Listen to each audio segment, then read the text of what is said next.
რა გავაკეთო რომ ეს თითქოს ყველაფერს ვაკეთებ, ვერავის მოსავლის. ჩემი თავის თითქოს ყველაფერი გაქვს, მაგრამ როგორ გაგრძნობინებს თავს ეს ფრაზი? როგორ განიცდება შენთვის და დარწმუნებული ხარ რომ შენი პასუხისმგებლობაა? რა არის ის რაც გწყინს? შეგიძლია უთხრა ხმამაღლა შენს თავს? როგორ ხდება რომ ვერ გხედავენ და არ ესმით შენი ხმა? რისთვის დგები საწოლიდან? რა განცდაა შენთვის ბედნიერება? ყველა კითხვაზე პასუხს ერთად ვიპოვით. რას ნიშნავს ნარცისისტული ტრავმა? ეს არის ის შემთხვევა, როდესაც მშობელი თითქოს ეს გენეტიკურია და ბავშვიც ექიმი უნდა გამოვიდეს. რა მაგარი ტიპი ხარ, რომ ასეთი მაგარი შვილი გყავს? ეს უკვე ნიშნავს იმას, რომ ნარცისი მშობელი არის მუდმივად უკმაყოფილო. რა არის ის, რაც უნდა გაითვალისწინოს მშობელმა? მოგესალმებით. დღეს ვისაუბროთ ნარცისისტულ ტრავმაზე. ეს არის მშობლის და შვილის ურთიერთობის ისეთი მექანიზმი, როდესაც მშობელი თავის კომპლექსებს, თავის გამოცდილებას ახვევს საკუთარ შვილს და შემდეგ ამით განაპირობებს ეგრეთ წოდებული გენერალური ტრავმის ჩამოყალიბებას, რომელიც თაობიდან თაობას გადაეცემა ხოლმე. რას ნიშნავს ნარცისისტული ტრავმა? ალბათ ძალიან ბევრ ადამიანს ეცნობა ახლა რასაც ვიტყვი. საქართველოში მით უმეტეს ისეთ ქვეყანაში, რომელიც მიდრეკილია შერწყმულობისკენ და ძალიან დიდი მნიშვნელობა აქვს ეგრეთ წოდებულ სხვა რა სიტყვის. ხშირად ხვდებით ხოლმე ბავშვებს, რომლებიც იტვირთებიან ნარცისისტული ტრავმით მშობლებისგან. ეს არის მდგომარეობა, როდესაც მშობელი არის ნარცისი. მისი დამოკიდებულება საკუთარ შვილთან არის განსაკუთრებულად ბავშვისთვის მძიმედ აღქმადი. ერთი შეხედვით არაფერი არ ხდება. თითქოს ყველაფერი ნორმალურად მიდის. ჰიპერმზრუნველიც კი შეიძლება იყოს ამ დროს მშობელი, მაგრამ რეალურად ეს არის ის შემთხვევა, როდესაც მშობელი არ აღიარებს შვილის საზღვრებს. როდესაც მშობელი არ აღიარებს შვილს როგორც ცალკე პიროვნებად და მას წარმოიდგენს როგორც საკუთარი თავის გაგრძელებას. როგორია, როდესაც მშობელი საკუთარი თავის გაგრძელებად წარმოიდგენს შვილს? ის ყველანაირად ცდილობს მისთვის დაუკმაყოფილებელი მოთხოვნილებები, მისთვის ჯერ კიდევ ის დეფიციტები, რომელიც ბავშვობის დროს შეიქმნა, საკუთარი შვილით დაიკმაყოფილოს. მარტივი მაგალითი რომ მოვიყვანოთ. როდესაც მშობელი, რომელიც ცდილობდა ბავშვობაში მისგან გამოსულიყო ვიღაც საინტერესო სპორტსმენი, მოცეკვავე, მოდელი, მსახიობი და ასე შემდეგ. არ აქვს მნიშვნელობა რა პროფესიის მქონე ადამიანი, ექიმი იქნება ეს თუ ინჟინერი და შემდეგ ეს არ გამოვიდა და ცდილობს რომ შვილისგან მიიღოს ზუსტად ის რაც მან ვერ გააკეთა. ძალიან ხშირად ხვდებით ოჯახებს, სადაც მაგალითად მათემატიკოსები არიან, ექიმები არიან ოჯახში და თითქოს ეს გენეტიკურია და ბავშვიც ექიმი უნდა გამოვიდეს. ან ბავშვის ფიზიკოსი უნდა გამოვიდეს, არ აქვს მნიშვნელობა. ამ დროს არავინ ეკითხება ბავშვს, უნდა იყოს ექიმი, ან უნდა იყოს ფიზიკოსი. ეს ისეთია ოჯახური ტრადიცია. ნებისმიერი ნარცისი მშობელი ცდილობს მისი იმიჯის ნაწილი იყოს საკუთარი შვილი. ძალიან უხეშად და ცუდად ჟღერ შეიძლება, მაგრამ თუ კი ყველაფერს თავის სახელს დავარქმევთ, ასეა. როდესაც მე მინდა ჩემი შვილი აკეთებდეს იმას, რომ მივიღო საზოგადოებისგან რა მაგარი ტიპი ხარ, რომ ასეთი მაგარი შვილი გყავს, ეს უკვე ნიშნავს იმას, რომ ჩემი შვილის მოთხოვნილებები ჩემთვის საინტერესო არ არის. მშობლის და შვილის ურთიერთობაში ჩნდება მხოლოდ და მხოლოდ ერთი სიტყვა უნდა. უნდა იმეცადინო, უნდა გააკეთო, უნდა შევძლო, უნდა გამოგივიდეს, უნდა, ყველაფერი უნდა არის და ბავშვს არავინ ეკითხება, მართლა გინდა, არ გინდა, რა არის ის, რაც გინდა.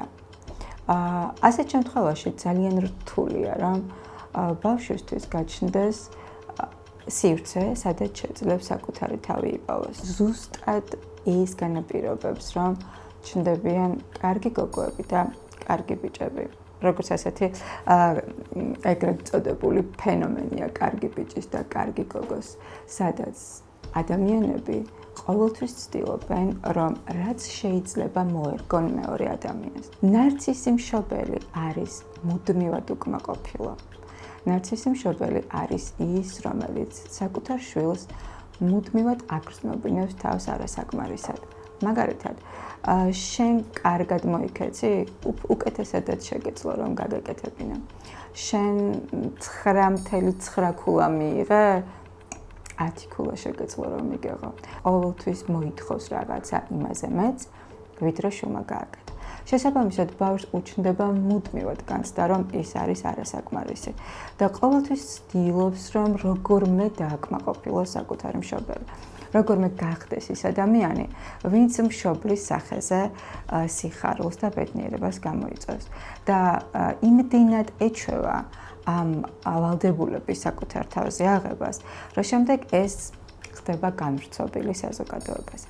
რომ შემდეგ ის ხდება ადამიანი, რომელიც მეგობრებშიც იგივეს აკეთებს, რომელიც იგივეს აკეთებს სხვა ოჯახის წევრებთან, რომელიც იგივეს აკეთებს საკუთარ პარტნიორთან, იგივეს აკეთებს თანამშრომელთან და ეს ადამიანი არის ზუსტად ის კარგი გოგო ან კარგი ბიჭი, რომელიც ყოველთვის ერგება სხვას და არასოდეს იტოვებს სივრცეს საკუთარი თავისთვის. რომელსაც კითხავ მაგალითად ჩაიგინდა თუ ყავა და ვერ გიპასუხებს, გეტყვის რომ სულ ერთია. რომელსაც კითხავ სად დაისვენებდა და ის აუცილებლად გეტყვის რომ სულ ერთია. ანუ ეს არიან ადამიანები, რომლებიც არასოდეს აყენებენ საკუთარ თავს წინ, რომელიც ვერ აპრიორიტეტებენ საკუთარ მოთხოვნილებებს და უფრო მეცაც გეტყვით, იმდენად წარმოუდგენელია ის, რომ მას შეიძლება საკუთარი მოთხოვნილება კონდეს რაღაც მომენტში, რომ კითხო ახლა რა უნდა, უბრალოდ ვერ გეტყვის. ნარცისი მშობელი აუცილებლად გეტყვის, რომ ის არის საუკეთესო მშობელი. იმიტომ რომ ყოველთვის ითხოვს იმას შვილისგან, რაც მის შვილს რეალურად შეუძლია. და იცის, რომ მის შვილს შეუძლია და რა თქმა უნდა გააკეთოს. იმიტომ რომ სად ის რომ გააკეთებს თავის რესურსს გამოიყენებს და მიიღებს მაქსიმალურად ყველაფერს ამ ცხოვრებისგან და სად ის რომ უბრალოდ იზარმაცებს და არ მოუნდება რაღაცების მიღება. ნარცისი მშობელი არის ის, ვინც აუცილებლად მოითხოვს საკუთარი შვილისგან, რომ გამოიყურებოდეს განსაკუთრებულად, რომელიც საკუთარ შვილს ეტყვის, იცი რა, მგონი შენ გასუქდი. იცი რა, მგონი შენ დიეტაზე უნდა დაჯდე, იცი რა, მგონი შენ ეს გასაკეთებელი გაქვს და ამას ისეთი სითბოთი და სიყვარულით გააკეთებს, რომ შვილი წინააღმდეგობასაც კი ვერ გაუწევს, მაგრამ სამაგიეროდ ძალიან ბევრ დროს დაკარგავს იმის დასამუშავებლად, თუ როგორი რთულია, როცა მიუღებელი ხარ საკუთარი მშობლისთვის. ძალიან რთულია ბავშვის მდგომარეობა, როდესაც ის მუდმივად არის განყენებული, როდესაც ის მუდმივად არის რაღაც მიზეზით, რაღაცა შეიძლება ძალიან პატარა მიზეზით, მაგრამ მუდმივად არის მიუღებელი. და ასეთ დროს ბავშვები ორ ნაწილად იყოფიან იმ დაცვითი მექანიზმებიდან გამომდინარე, რასაც ისინი გამოიმუშავებენ. ეს უკვე რაზეც ვისაუბრეთ, კარგი გოგო და კარგი ბიჭები და მეორე ნარცისები. ანუ რეალურად ნარცისი მშობელი ასე ორ განშტოებას ქმნის. ერთი არის მუდმივი მსხვერპლები და მეორე ეს არის ნარცისები, რომლებიც იყენებენ შემდეგ უკვე ამ კარგ გოგო, კარგ ბიჭებს, როგორც საკუთარ რესურსებს, იმისთვის, რომ შემდეგ თავი კარგად იგრძნონ. და რაოდენ პარადოქსულიც არ უნდა იყოს, როდესაც იზრდებიან კარგი გოგო, კარგი ბიჭები, ისინი პარტნიორებად თითქმის 99%-ში ირჩევენ ნარცისებს. ერთადერთი რაღაცის გამო. ისინი აძლევენ ზუსტად იმ სივრცეს, სადაც შეუძლიათ, რომ იგივე დაცვითი მექანიზმებით გააგრძელონ ცხოვრება. იგივენაირად ეცადონ, რომ გახდნენ ვიღაცისთვის მოსაწონები. იგივენაირად ეცადონ, რომ დააკმაყოფილონ თავისი პარტნიორის მოთხოვნილებები და როგორმე საკმარისად იგრძნონ თავი. და ასე გრძელდება ეს მდინარე. ერთსა და იმავე კალაპოტში ყავს ნარცისი მშობლები და შემდეგ მათთან ერთად ცხოვრები სხვა ეროვნული მშობლები და ასევე იქმნებიან შვილები, რომლებიც იგივენაირად აგრძელებენ. ვიღაც იქნება მსხვერპლი და ვიღაც იქნება ნარცისი. ანუ ეს ყველაფერი დამოკიდებულია იმაზე, თუ რას ითხოვენ ბავშვისგან. როდესაც ნარცისი მშობელი ითხოვს ბავშვისგან, იმაზე მეც, ვიდრე ბავშვს უნდა მისგან ძირითადად იქმნება მსხვერპლი. მაგრამ როდესაც ნარცისი მშობელი გადართულია სხვერპლ ბავშვზე, ანუ კარგ გოგო, კარგ ბიჭზე და მეორე ბავშვი სადღაც ყურადღების მიღმა რჩება, ამ ბავშვებისგან იქმნებიან ნარცისები.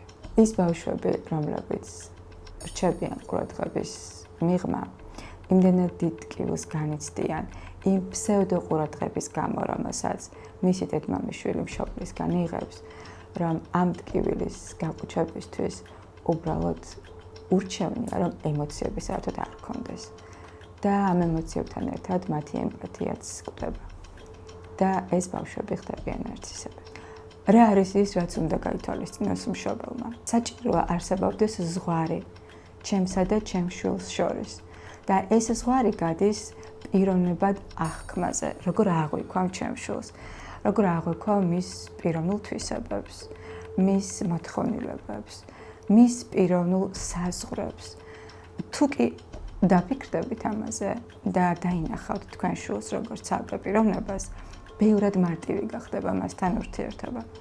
ბევრად მარტივი გახდება გაიცნო ის როგორც ცალკე ადამიანი და არ დაუშვა ის შესაბამები, რამაც შეიძლება ეს კალაპოტი ერთსა და იმავე გზით წაიყვანოს. შეიძლება შენ იყო ის ადამიანი, ვინც გვერდზე გაწევს და რაღაც ახალს შექმნის. გისურვებ წარმატებას.